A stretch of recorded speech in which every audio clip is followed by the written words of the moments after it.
everybody, and welcome to another episode of the Trusted Trustee podcast. And as usual, I'm joined by Tracey Besters in the fabulous Southern Highlands of New South Wales. How are you going, Tracey? I'm doing really well, Darin, and the fabulous Southern Highlands is starting to get just a little bit warmer. So I'm really happy about that too. Yeah, it was a little bit warmer in Sydney yesterday, which was quite good, but it's gone back to a bit of miserable weather today, unfortunately, and not really quite that warm. So not great, but that doesn't matter. That's not going to deter us from having a good conversation about SMSS. So, as usual, to begin with, we have a sponsor's message, and this podcast is brought to you by Super Fund Property Valuations. Take the tension out of tax time by making super fund property valuations your number one choice for all of your SMSF property valuation requirements. Order a report today by filling in your details online at www.superfundpropertyvaluations.com.au and let Super Fund Property Valuations take care of the hard work. And as I say, valuations, as always, are very, very important. A lot of uncertainty surrounding the Division 296 tax. Tracey and I were just at the SMSF Association Technical Summit last week, and there was a lot of discussion around that. We really have no idea the bill might be passed. There's speculation it will still be scrapped. There's speculation as if it goes ahead, the parliamentary sitting days mean that it would be impractical to have it start from 1 July 2025, but who knows? The government seems to be very, very pig-headed on this one and not listening to anybody else. So even if we apply common sense, we don't know what happens. But getting back to my original point, it will make valuations even more important and probably more heavily scrutinised by the ATO. So great work, Superfund Property Valuations, in helping that issue. But today Absolutely. we're going to talk about probably one of your pet things, and that's generational wealth transfer, which really relates to including members in your SMSF who are of the next generation, or maybe even the one after that. So it's really the Yeah. inclusion of children and grandchildren potentially, if you want to go down the line that far, into Yeah. your SMSFs and why you would do it. Now, anybody who has heard Tracey present on this subject before knows that she is not a huge fan of including children in an SMSF. I know Mm. I bucked the trend because I'm in my mother's SMSF. Um, Maybe I'm the one perfect child, which we will discuss later. But yeah, generational wealth transfer. Yeah. Um, there are several reasons why people do this, and I think that's a really important thing that trustees need to figure out is why they are doing this or wanting to do this in the first place. Isn't that right, Trace? Yeah, 100%, Darren. And I think that you obviously are the one perfect child, but we will discuss that shortly. The whole the generational wealth transfer or the great wealth transfer, whatever you want to call it, is something that, is just, we're hearing a lot more about, I guess. We're talking about it a lot more. The government changed the rules for SMSFs a few years ago now, and we can have now 6 members into our SMSFs. Doesn't seem to have been very popular at this point in time, but I'm fielding questions around, well, what about having my kids or grandkids into the SMSF? And I think that the first part of it, Darren, is definitely the strategy around why do you want to include another generation? And if anyone just jumps in and adds their kids or their grandkids into the fund without thinking about all of the issues, you're kind of setting yourself up for some pretty difficult conversations down the path, because you may have very different views to your kids, and you may have very different exit strategies. So the reason why you might want to do it becomes crucially important. And to my mind, there's 2 reasons or 2 factors around this kind of intergenerational SMSF world. The first one is, are you wanting to pass the baton from yourself to the next generation and pass your SMSF wealth, if you like, from yourself to the next generation? Or are you wanting to be all for one for all, and you all want to be in the same pot? And those kind of very different kind of reasons and very different perspectives. Yeah, that's so critical because obviously it stands to reason. If you include other generations in your super fund, obviously the time frame of your investments will be different, your priorities will be different, your responsibilities will potentially be different, and obviously that dictates what sort of assets you're probably going to look at and what sort of priorities you have so that Yeah. is it a capital preservation perspective? Is it a more aggressive return generation perspective? All those sorts of things come into it, and it does no doubt add an additional dimension that wasn't there before. Yeah, it does, Darin. And the more complexity in the SMSF, ironically, one of the reasons why people say, I want to put my kids into the SMSF is because that way it will save on fees. And unfortunately, that's not always the case because you actually have a much more complex set of factors within the SMSF. So they think it's cheaper than having two SMSFs, one for them and one for their kids. Let's bring it all into one. But going back to your point around capital preservation versus your risk profile between the various members, you may need to then consider something like a segregated investment strategy rather than a pooled or an unsegregated investment strategy. And so as soon as you start talking, segregation and different beliefs and different investment concepts, then that's more complex, which then adds more to the fees because there's more work to be done. So you have to be careful that you don't just jump into this, as I said before, without really thinking about the strategy around why you're doing it. So there are a couple of reasons why you might do it, and a couple of reasons that might seem like a really good idea, which I'm happy to chat through with you. But yeah, it's just when it gets to, like, in theory, it sounds good, but when it gets to the practical side of it, then it tends to fall over more times than it doesn't. So Absolutely, Tracy. When you talk about passing on the baton, yeah. I'm assuming those situations would be where an SMSF is fairly well run in the Mm. first place. So Mhm. really, you're just extending the longevity of that fund and hopefully allowing your kids to benefit from what the parents have set up. Is that right? Is that what passing the baton means?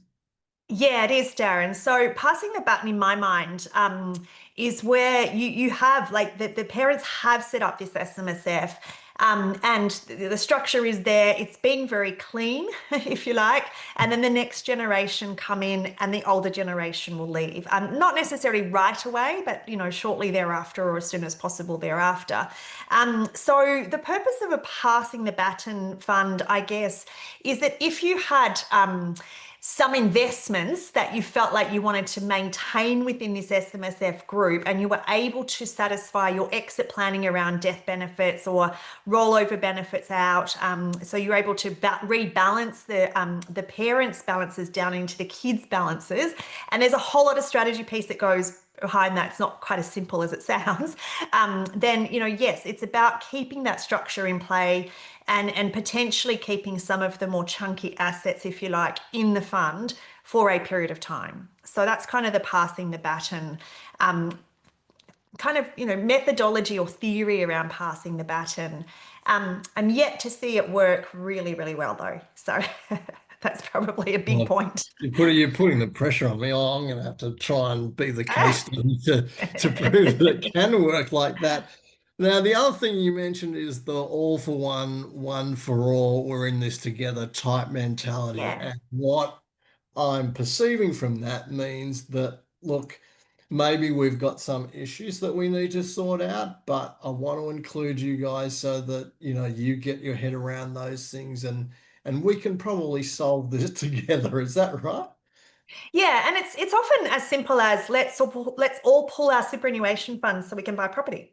you've got some money in a super fund, I've got some money in a super fund, the kids have got money in super funds, whatever. Let's pull it all together and join into the one super fund and borrow or buy a property, and we'll live happily ever after. Again, sounds great in theory, sounds very simple in theory, but it's the practical side of things where it tends to just, there's some issues around, well, how do you deal with particular practical things, like, for example, divorce. So let's say that mum and dad have kids in the fund, kids are married, and then kids get divorced. What happens to the kids' balances if it forms part of a super splitting under the family courts? How do we manage that? How do we manage the liquidity? How do we manage the fact that we might have to pay out this whole chunk of money or roll out a whole chunk of money to the ex-spouse's superannuation fund? So things like that, that when it's all happy and rosy and wonderful, then it's not a consideration. But when it goes wrong in a big way. Yeah, that's obviously an extension of once you include different members in your fund in a different Mm. situation, you probably do open it up to other considerations. Divorce is a classic one because Yeah.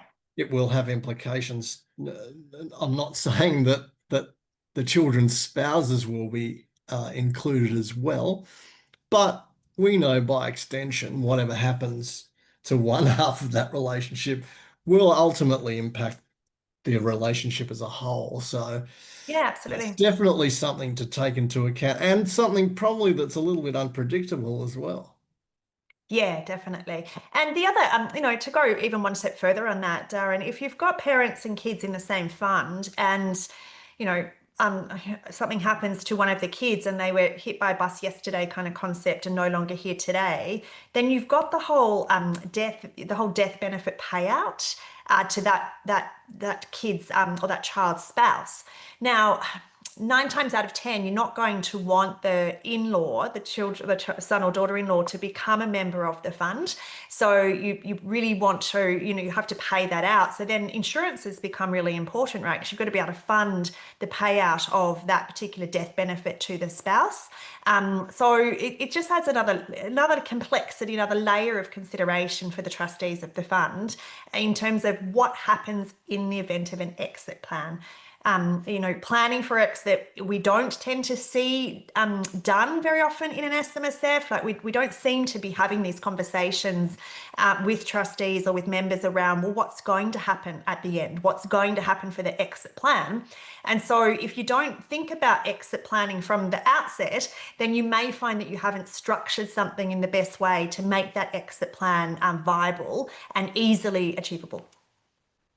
Yeah, that's really important, but Mm, difficult always to have the foresight to be able to deal with that in an of effective course. manner. Because I mean, as human beings, our original thought would probably be, why would I have to bother about that now? I mean, we're just at the Mm, start of the journey. Why would we be talking about the end of the journey right now? I mean, that's just human behavior and human instinct, I suppose you could say. Now, I think, sure. Tracy, you were very kind. Um, in describing the situation when we're looking at all for one and one for all about how it could just be as simple as wanting to retain a favorite property within the SMSF. But Mm, in in less rosy terms, it can actually be a matter of, look, there's an issue, and I think we should all try and deal with it. And that can be problematic in itself, can't it? Because I know through experience you're not a fan of that logic producing a good outcome, are you? no, look, I think that difficult conversations and how to get everyone on the same page in the SMSF, Darren, is one of those things. And um, we do see situations, and where I'm having conversations around intergenerational SMSFs is where where clients have business premises within their SMSF structure, whether that's directly owned or indirectly owned using a unit trust or a company. And you know, often that business premises is going to be rented to a related party or a related family business. So there is this desire to try and keep this particular property within the control of the family group. And if it's sitting in the SMSF, then the logical thing is, well, let's bring the kids into that SMSF because we've got that control situation. But that's all good and well for the first level of the generational shift, you know, from parents to kids. But then what happens? You know, then what about the next generation and the next generation? Do we just keep trying to bring in the next generation? Or do we actually have to start to think, well, wait a second, what is the D date? What is the actual final exit of this particular business premises sitting within the SMSF group? And that's kind of where the getting everyone on the same page can be difficult, because we all have different points of view around what we want to see happen for the future. So that's I'm kind of saying I don't think I've not seen the ability to be able to bring kids into an SMSF solve this particular problem of maintaining property in the fund. I think to quote you almost directly, Tracy, it is more Please do. potentially around a thought of kicking the can down the road in practical terms anyway. Yeah. Yeah. Just keep kicking the can down the road until the music stops and someone's going to have to address it, but not right Yeah. now. So let's just buy ourselves a little bit more time and kick that one down the road, which doesn't sound like very good logic to me. Well, it's, you know, there's a saying around tax delayed is tax deferred, or tax deferred is tax delayed, whichever way it goes. And that's the same sort of thing, like you're kicking the can down the road, but you're not actually dealing with the underlying problem. So if we can't come to some sort of agreement around, well, what are the trigger points for when this property needs to be sold outside of the super fund?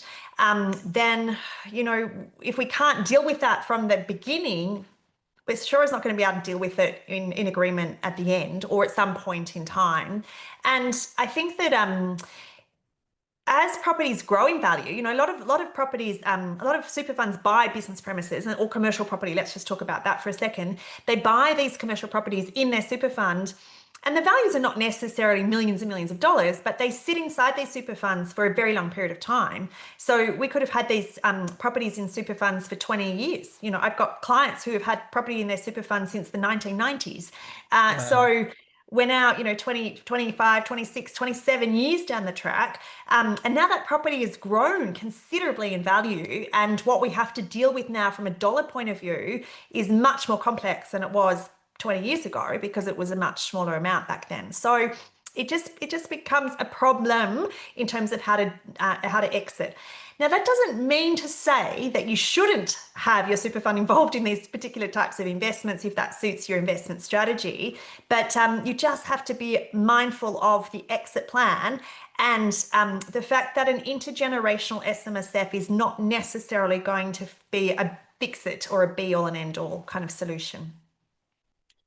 Trace, I'm going to ask you to do maybe a little bit of crystal ball gazing here and Do it. maybe interweave that with the conversations you're having around this topic. Yeah. But look, potentially people might start to revisit this type of strategy. Obviously, you mentioned the six-member funds, which are allowed now. Yeah. Maybe to have balance equalization or more opportunities for balance equalization with the Div 296 Mm. proposal potentially coming in, because that means obviously you can flatten a $10 million fund Mm. into, if you divide it over what, by four people or five people, that's going to be a hell of a lot easier management of that new impost than if you just had two members in the fund, which means you pretty much can't do anything then. Yeah, yeah.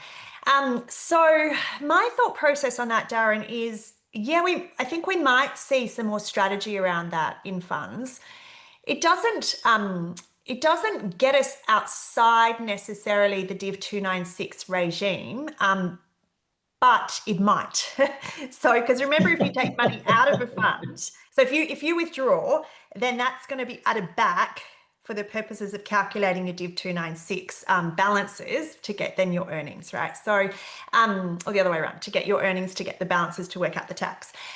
So we are going to see, I think, look, I'm doing some numbers for some of my clients around that at the moment, and looking at, well, do we actually do a withdrawal recontribution in the same fund, or do we take it to a separate fund? Because if we're actually withdrawing, so I'm the parent, I'm withdrawing, I'm going to gift money to my child, they're going to contribute.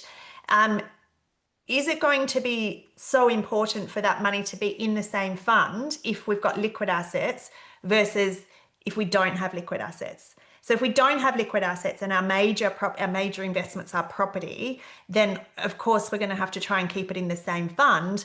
But in saying that, we've got all of these other complexities. So, it really comes down to how much liquidity have we got to start with to help drive some of these other decisions. Because I'm always a fan of separate SMSFs where possible, and then using other structures like a related unit trust to be able to still combine and pool those assets. But we've at least got separate SMSFs. So crystal balling, yes, I think we're going to see more conversation around it. Is it going to help solve some of the Div 296 issues? I'm uncertain on that yet. Yeah, I was more looking at it from the point of view that if they do implement a strategy like that, it would be so that every member of the fund falls below the $3 million For threshold sure. For before the sure. calculation even starts.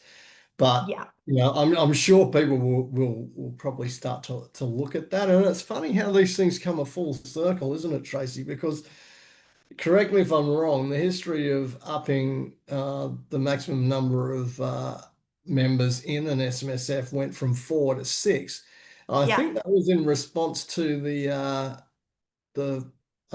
infamous proposal to scrap franking credit refunds Mm-hmm. for people who are in pension phase. So if they include their kids, it would mean that they could still take advantage of those franking credits without losing, that refunded money because they weren't going to get refunds. Now, Yeah. the take up, as you said, has not been great on that No, it score. hasn't. But I actually, yeah, from memory, that was brought in as a sort of countermeasure for the potential of the change that was mooted by the Bill Shorten-led opposition to Yeah. have the franking credit system changed. Yeah, yeah, I agree. And I think when you look at the numbers of six-member funds, Darin, I think we went from like less than 0.1% to 0.1% of like six-member funds. So we really have not had a huge take-up of six-member funds. Surprisingly so, actually. And I think, when that change to legislation came out, I thought myself that we'd have a lot more six-member funds out there. But there are elements of why you should consider, intergenerational. I just think that it's not this magic unicorn fix for what we in theory think it might be. And to come back to your point around the Div 296, Darin, and if you've got four family members, you can have literally $12 million in the fund, and then you're going to be still below Div 296 because it's a per member calculation, not a per fund calculation.